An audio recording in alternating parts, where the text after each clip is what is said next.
чухал байж болох нэгэн сэдвийг сонгон авсан байгаа. Тэгээд тэр бол мэдлэгийн деколоничлол гэсэн сэдв. За би энийг авч жоохон байж байгаад илүү дэлгэрэнгүй тайлбарлая. Бидэнд илүү ойлгомжтой юм, илүү тодорхой нь бол Монгол дахь мэдлэгийн хямрал гэдэг зүйл бий болоод байгаа юм болоо гэсэн энэ санаа байна.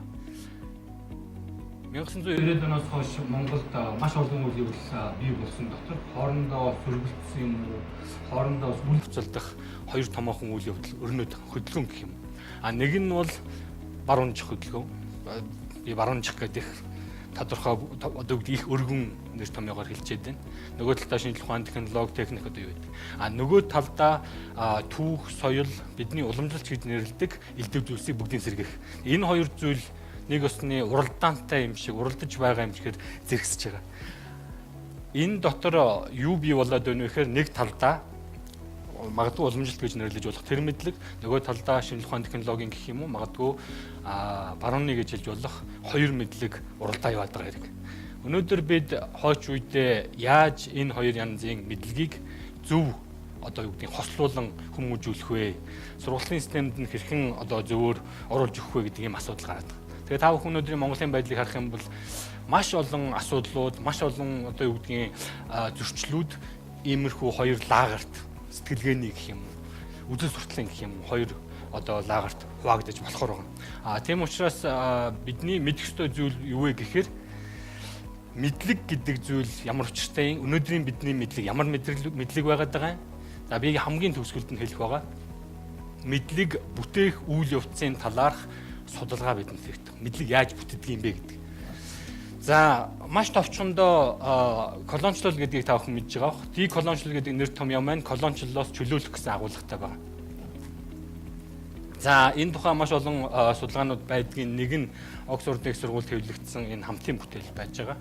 Мэдлэгийн колоничлол, деколоничлол хөгжлөөс диалог гэдгийг би харилцан яриг орчуулсан. 1997 онд гарсан. За сүүлийн үед бол мэдлэгийн деколоничлол гэдэг сэдэв бол маш их өргөн тархаж байгаа сэдэв. Маш их яригдах болсон. Өөрөөр хэлэх юм бол колоничлол гэдэг зүйл бол зөвхөн зэрэг зэвсэг юм уу газар нутгийг нь эзлээд авах биш. Хамгийн ноцтой гэх юм уу хамгийн хөнөөлтөй колоничлолын хэлбэр бол мэдлэгийн колоничлол байна. Тэгэхээр та бүхэн мэдлэгийн колоничлол гэж юм юу яриад байна гэж магадгүй. Энэ номонд энэ нөхдүүдийн авч хэрэгэлсэн гол ойлголт бол колоничлол болон ноёрхлын нөлөөний үр дүнд бий болсон дэлхийн нийтийн мэдлэг болон түүний хор хөнөөлийн тухай.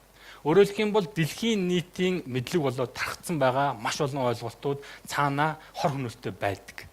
Тэгэхээр бид өөрсдийнхөө мэдлэгийг тодорхой хэмжээгээс колоничлолоос одоо үүдгийн чөлөөлөх, өөрөөр хэлэх юм бол деколоничлох шаардлагатай байна гэдэг хөдөлгөөн өнөөдөр дэлхийн нийтэд өрнөж байна. За хамгийн энгийн жишээгээр бол өнөөдрийн бидний хэрэгэлдэг маш олон ойлголтууд, нэр томьёонууд Монголын орчин үеийн одоо мэдлэгийн тогтолцоог аваад үзвэл ерөөсөө 20-21-р зуунд бий болсон колоничлолын гэх юм уу бусад зарим нэгэн орнуудын жишээ нь зөвлөлтийн ноёрхлын үр дүн байдаг.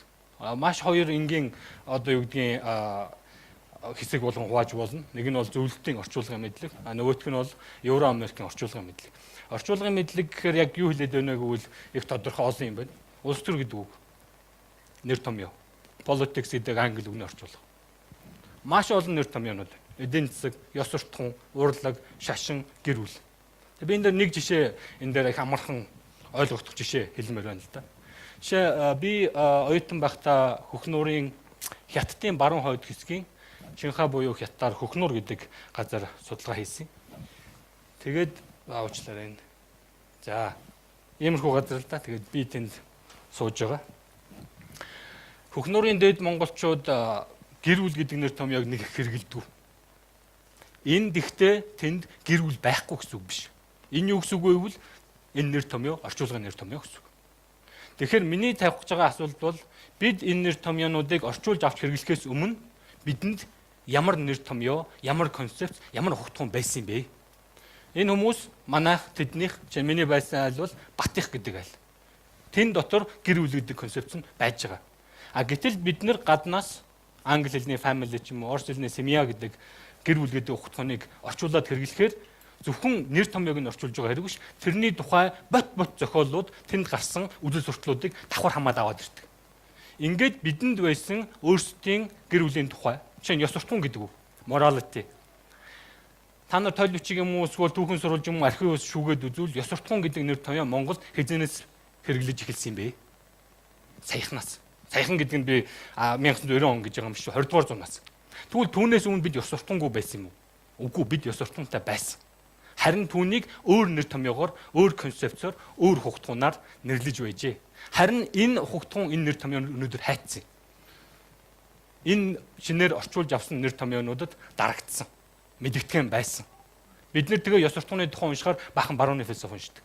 За тэгэхээр энэ бол мэдлэгийн колоничлол гэдгийн хамгийн одоо юу гэдгийг дөхөм загвар. Өөрөөр хэлэх юм бол бидний өнөөдрийн эрдэнэ тутамдаа ойлгодог, туйлын үнэн зөв гэж боддог, дэлхийн нийтийн мэдлэг болчихсон энэ зүйлс бол үнэндээ тодорхой хэмжээгээр мэдлэгийн колоничлол юм аа. Мэдлэгийн колоничлолын нэгэн жишээ болгож би энэ дээр нийгмийн хөгжлийн онол гэдэг онолыг ярих гэж байгаа. Манай антрополог, би өөр антропологч юм. Манай антропологийн салбарт гарсан маш магадгүй хүн төрөлхтөнд хамгийн их хохирол эмгэнэл авчирсан ийм онол. Тэгээ энийг бол энэ Америкийн антропологч Морган гэдэг хүн, Левис Хенри Морган гэдэг хүн байгалийн хөгжлийн онолыг ашиглаад нийгмийн буюу хүн төрөлхтний нийгмийн түүхийг хөгжлөөр нь 3 ангилж үзсэн байна. Энийг магадгүй та нар үзсэн. Зэрлэгийн үе, бүдүүлгийн үе, иргэншлийн үе. Ингээд ангилчаар бид чинь энд хаа багтдаг вэ гэхээр барбарын буюу бүдүүлэг гэдэгт багтдаг. Энийг хүн төрөлхтөн дэлхийн нийтийн мэдлэг болгоод авахаар өнөөдөр та нар ямар хүмүүс вэ? Бүгдөө барбарын шүү дээ. Дэлхийд даяараа 7 тэрбум магадгүй биш бахал та тий. Тодорхой хэмжээгээр дийлэнх нь энийг шинжлэх ухааны үнэн мэдлэг гэж үзээд бид нарыг барбарын буюу бүдүүлэг гэж үздэг. Цаад Амазонд, Африкт байгаа улсууд чинь бүр дор savage. Энэ мэдлэг өнөөдөр колоничлолын мэдлэг болоод тархсан байхгүй юу? Энийний үр дүнд юу бий болсон юм бэ гэхээр энэ дээр гарах бах. За энийг би одоохоо ярина. Бид өөрийнхөө урлагийг ярихаар наач урлаг биш гэдэг. Сонгодог урлагт л урлаг болдог. Та нар барбарын юм чи яаж урлагтай байх юм? Та нар savage юм уу зэрлэг бүдүүлэг юм чи өөрийн урлаг байхгүй та нарт. Энэ бол урлаг биш юм. Яг адилхан шашин дээр наа чи шашин биш. Жишээ нь бөөм мөргөл дээр. Энэ тухай зөндөө судалгаанууд байгаа. Би нэг үршин дэлгэрэнгүй ярина. За төрийн тухай асуудал. Эзэнт гүрний төр, Монголын нүүдэлчдийн бидний өгдөөдсөн байгуулсан төрийг төр биш гэж үздэг. Ягаад гэвэл төр гэдэг бол ийм зүйлийг хэлнэ. Өөрөөр хэлэх юм бол саяны Хенри Морганы гаргасан загвараар бол зөвхөн иргэншсэн нийгэмд хүрсэн хүмүүс л төр байгуулдаг. Бидний өгдөөцийг иргэншсэн нийгэмд хүрээгүй байна гэж үзсэн. Тэм учраас тэдний байгуулсан төр бол төр биш. Өнөөдөр Монгол даяар ямар асуудал мандаад байна вэ гэхээр мандах байх вэ одоо. Мандах гэдэг нь ингээд аюу сайхан болоод байна гэсэн утгаар биш шүү дээ. Нэг талдаа бид уул уурхайг аваад ингээ хөгжөөд байх уу. Нөгөө талдаа баахан улсууд эсэргүүцдэг. Та бүхэн магадгүй мэдэх бол янз бүрийн хэвлэл мэдээлэл сошиал юм уу одоо юу гэдгийг фейсбુક юм элдв зүйлээр өглөө болгон босгол тэнд нэг хэдэн нөхөр тэмцлээ. Тэнд нэг гол горх ялаа илээ. Тэгээ би өнөөдөр албаар энэ сэдвийг сонгон авсан. Ягаад гэвэл энэ үйл ажиллагааг зохион байгуулж байгаа хүмүүс байна. Ихэвчлэн ашигт малтмал тэр чиглэлийн инженерийн чиглэлээр бэлтгэж байгаа хүмүүс. Энэ тухайн мэдлэг нэлээд их чухал болоо гэж бодсон. Түүнээс гадна миний сүүлийн 5 орчим жил хийж байгаа судалгаа үндсэндээ ашигт малтмалын эдийн засаг болоод түүнийг эсэргүүцэж байгаа байгаль орчны хөдөлгөөнүүд тэр хоёрын зөрчлийн тухай асуудал. Тэгээд тэрийг төр засаг, засгийн газар хэрхэн одоо шийдэх гэж оролдож байгаа. Янз бүрийн одоо хууль баталж, янз бүрийн улс төрийн шийдвэр гаргаж энэ зөрчлийг шийдвэрлэх гэж байгаа тухай судалгаа юм. Тэр судалгаан дээр үндэслээд би энийг ярих гэж байна л да. Тэгээд энийг ярихаар аль аль нь зөв. Нэг нь хөгжүүлэх гээд байгаа. Тэдний буруу биш. Нөгөө тал нь байгаль орчны хамгаалъя гээд байгаа. Бас тэдний буруу биш. За энэ байгаль орчны тухай асуудал дээр мөн мэдлэгийн колоничлол гэж хэлж болох уу юм уу? Эсвэл бидний мэдлэг, бидний гэх юм уу монголчуудын уламжлалт гэж хэлчих мэдлэг ямар мэдлэгтэй сөргөлцөөд байгаа вэ гэдгийг би харуулахыг зорьсон байна. За энэ хүн дэлхийн эзэн гэдэг энэ Very Gordon Child гэдэг энэ Оксфорд биш Шотландын археологч хүн байгаа. Тэгээд 1908 он түүнээс ялангуяа 1928 оны Man Makes Himself хүн өөрийгөө бүтээдэг гэдэг номонд шинэ чулуун зэвсгийн хувьсгал гэдэг нэртэй ойлголт нэр томьёо бий болсон юм байна. Шинэ чулуун зэвсгийн Neolithic Revolution, шинэ чулуун зэвсгийн хувьсгал гэдэг энэ ойлголт бол хүн байгалийн давшгүй хүчин зүйлийг давж чадлаа. Хүн байгалыг захирах өөрийн гэсэн чадaltaй болжээ гэдгийг тунхаглаж хувьсгал гэж нэрлсэн байна. Энд хүн гал олсон. хүн одоо газар тариалан болоод мал аж ахуй эрхэлж эхэлсэн. Ингээд энийг юу гэж үзсэн бэхээр хүн бол одоо байгалийн хүчин зүйлийг давах чадвартай болж өөрийн гэсэн одоо хэмжээнд хувьсгал бий болсон гэдэг ойлголтыг бий болгож байна. За энэ ойлголт энэтэй төстэй бас нэгэн ойлголт байна. Би энэ дээр юуг ярих гэдэг нь вөхөр бидний өнөөдрийн ярих гэдэг мэдлэгийн зөрөө хаана гараад байна вөхөр барууны гэж хэлж болох энэ судалгаануудад хүн дэлхийг захирах тухай асуудлыг маш их ярьдаг. Зөвхөн шинжлэх ухаанд нь шашинд нь ч гэсэн.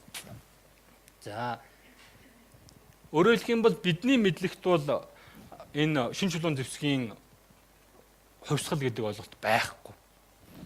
За энийг би захиалж яхан байж байгаа дээрээ. За дараагийн сэдэв бол зөвхөн бид түрүү хэлсэн шинжлэх ухаандаа биш шашинд ч гэсэн загалмайтны шашинд католик ч юм уу протестант ч байдаг. Энд Библийн бас нэг уламжлал байдаг. Master in the earth гэж. Хүн бол дэлхийн эзэн юм аа. Та нар хэрвээ магадгүй зарим шинэ гэрээ ч юм уу Библийг санаж байгаа бол чинь мал бол хүний эзтэй жил болохын тулд мэндэлсэн гэж үздэг. Энэ мод хүний төлөө ургаж байгаа. Энэ ус хүний төлөө ургаж байгаа. Ингэхээр энэ Библиэд байдаг одоо юу гэдгийг философи бол юу гэхээр байгаль дэлхий бол хүний төлөө бүтээгдсэн зүйл юм аа. Хэрвээ хүний төлөө бүтээгдсэн бол чи түүнийг ашиглаж болно. Хэрвээ чи түүнийг ашиглаж болох юм бол одоо эрт соёлоо ашиглая. Ягаад тэгэхээр энэ дорууга алт, энэ дорууга нүрс чиний төлөө тэнд байгаа юм байна гэдэг ойлголт зөвхөн шинжлэх ухаанд биш барууны ертөнцид бүр шашиндаа одоо Библиэд байсан юм а гэдгийг хэлэх гэсэн. За тэгээд энэ ойлголт цаашаага яаж хөгжсөн бэ гэхээр за энэ тухай судалсан олон эрдэмтдийн нэг нь бол энэ чинь Лейс Вильям байгаа.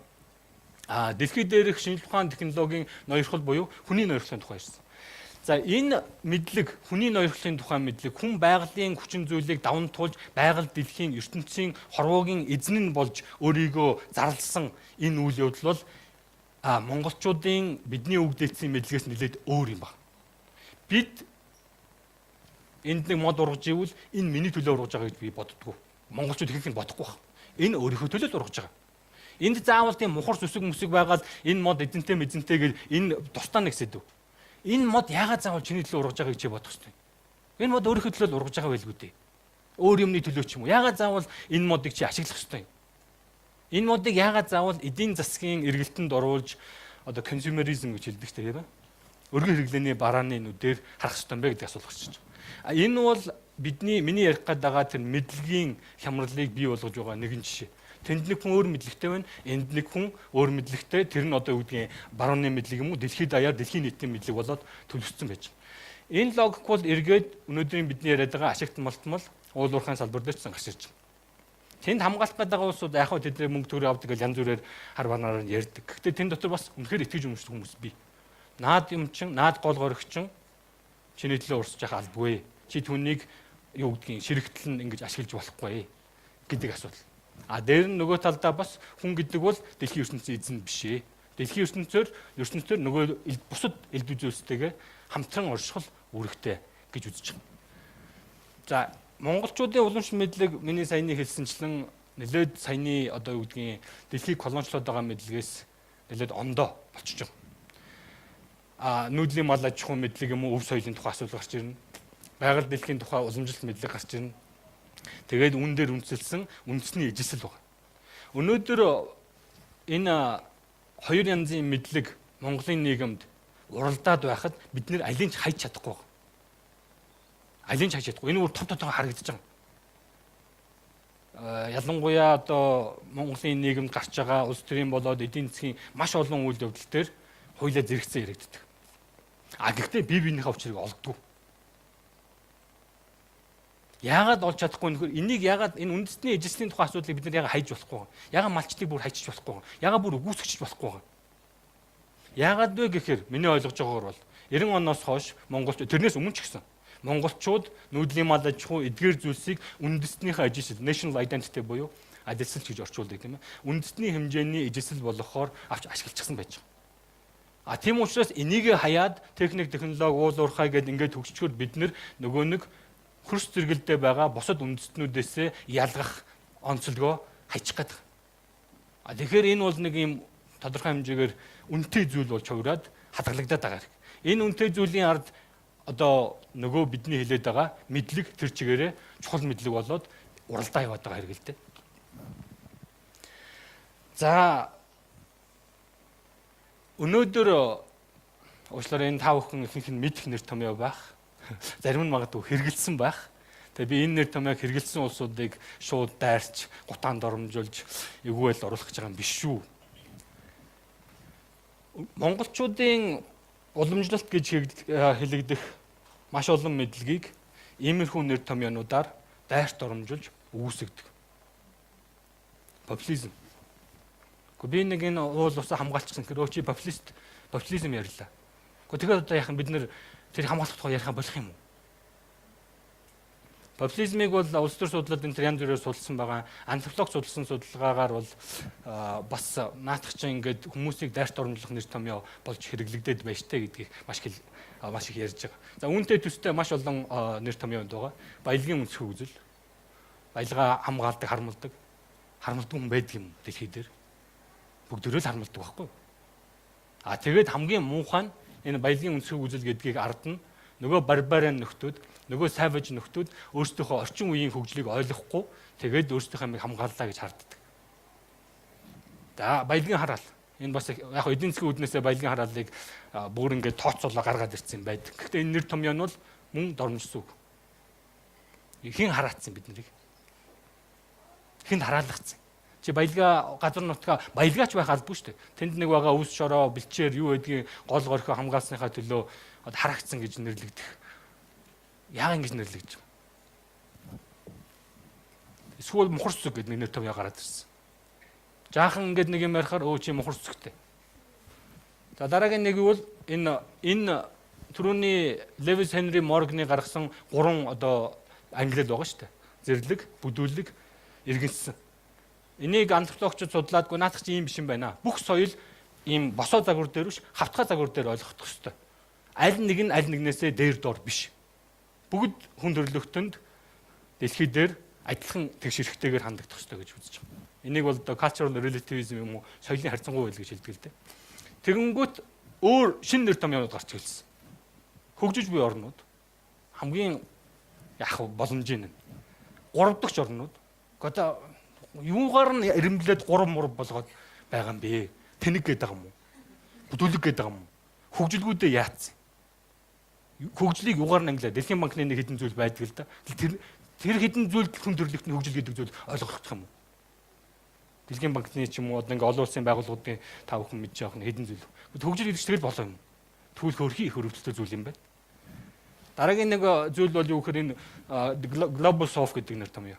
Улмал энийг хөрхи одоо ингээд аль болох хүмүүсийг ялгарлан гадуурхахгүйгээр л нэрлээд тэг global north, global south гэдэг нэр томьёо гарч ирсэн. Бөмбөрцгийн хой тал, бөмбөрцгийн урт тал. Тэгээд та нар газрын зүг дээр харуул бөмбөрцгийн хой талд нөгөө л хэд, нөгөө урт тал бас л нөгөө л хэд. Тэгэд ерөөсөө ялгаагүй. Нөгөө л ялгарлан гадуурхал. Нөгөө л мэдлэгийн колоничлол. Хамгийн эмгэнэлтэй нь бид энэ мэдлэгийг аваад тэд бидний колоничлж байгаа энэ мэдлэгийг колоничлж байгаа гэхээс илүү энэ мэдлэгийг туйлын үнэн эмчгээр хардаг төрж байгаа. Хамгийн төвхтэй. Бид тэгээд одоо яах ёстой юм бэ? Миний бодлоор Монголд хамгийн их дутагдж байгаа зүйлийн нэг бол нийгмийн шинжлэх ухааны боловсрол. Бид өнөөдөр энэ нэр томьёонуудыг шүмжүүгээр англиар бол review хийхгүйгээр туйлын үнэн зүйл юмшгээр авч хэрэгэлдэг. Тэнд нэг хүн хинжүүлээ Харвардын нөгөө баялагын хараал гэдэг ойлголтыг гаргаж ирсэн нэрийг мартчихад байна. 50 гот нэрэл бид баялагын хараалтай. Юуг баялагын хараал гэдээ нэрлээд байгаа. Яагаад нэрлээд байгаа? Яагаад энэ хүн ингэж нэрлсэн? Энийг өөрөөр харах боломжгүй юм уу? Энэ бол нийгмийн шинжлэх ухааны хийдэг ажил. Нийгмийн шинжлэх ухаан энэ ажлаа хийхгүй байна Монгол. Нөгөөх нь мэдлэг хэрхэн бүтдэг тухай мэдлэгийг бүтээх хэрэгтэй. Мэдлэг гэдэг бол улс төрийн зорилгоор, эдийн засгийн зорилгоор, ямар нэгэн ашиг сонирхлоор юм уу, ямар нэгэн зорилгоор бий болсон байх магадлалтай. Эсвэл мэдлэгт тухайн бүтээж байгаа этгээд өөрийн субъектив юм уу? Эсвэл англиар бол bias гэж хэлж байгаа шүү дээ. Ямар нэгэн ашиг сонирхлыг оруулсан байх боломжтой. Тийм ашиг сонирхлын юм уу, ямар нэгэн зөрчилтэй мэдлэгийг бид өнөөдөр туйлын үнэн юм шиг мэдлэг болгож аваад дэлхийд даяараа ашиглаад үүний үр дүнд бид нэр дэлхийд даяараа мэдлэгийн колоничлолд орж байгаа юм. 21-р зуун бол тэр чигээрээ колоничлолын эсрэг юм уу, колоничлолоос чөлөөлөх тухай асуудал яригдж байгаа зүүн. Нөгөө зэрэг зэвсэг хамаг юмнуудаа гаргачлаа. Тэгээд ард нь юу үлдээ гэсэн чинь мэдлэгийн колоничлол болсон байна. Энэ дээр бас нэгэн зүйлийг би хэлмээр байна. Мэдлэгийн колоничлолыг арилгах, мэдлэгийг колоничлолоос гаргах маш олон үйл явдлууд санамсартай болоо санамсаргүй болж байгаа. Тэгээд тэрний үр дүнд юу болоод байна вэ гэхээр шинжлэх ухааны гэж нэрлэдэг байгаа мөртлөө үнэхээр шинжлэх ухааны байж чадахгүй байгаа маш олон мэдлэг байна. Үүний эсрэг наад гадаадын мэдлэг чинь болохгүй байна гэд уламжлалт юм уу ардын гэх бахан мэдлэг гарч ирээд байдаг. Гэтэл тэр нь үнэндээ ардын мөн ч юм уу биш ч юм уу бүүмд. Энэ хоёр үйл явдал өнөөдөр бид нарыг юунд хүргэж байна вэ гэхээр зөрчил хүргэж байгаа, ялгарлан гадуурхалт хүргэж байгаа. Мэдлэгийг судалдаг шинжлэх ухааны салбар бол нийгмийн шинжлэх ухаан өөрөө. Нийгмийн шинжлэх ухаан дотор магадгүй манай антропологи юм уу хүн судлалын салбар орох бах. Тэгэхээр бид хэрвээ Монголын нийгмийг цаашд нь Монголын ард түмнийг зүй зохистой ийм зөрчил болоод ялгуурлаас ангид байлгахыг хүсэж байгаа бол мэдлэг хэрхэн бүтдэг тухай мэдлэгийг бүтээх хэрэгтэй гэж хэлээд би яриагаа дуусгая. Баярлалаа.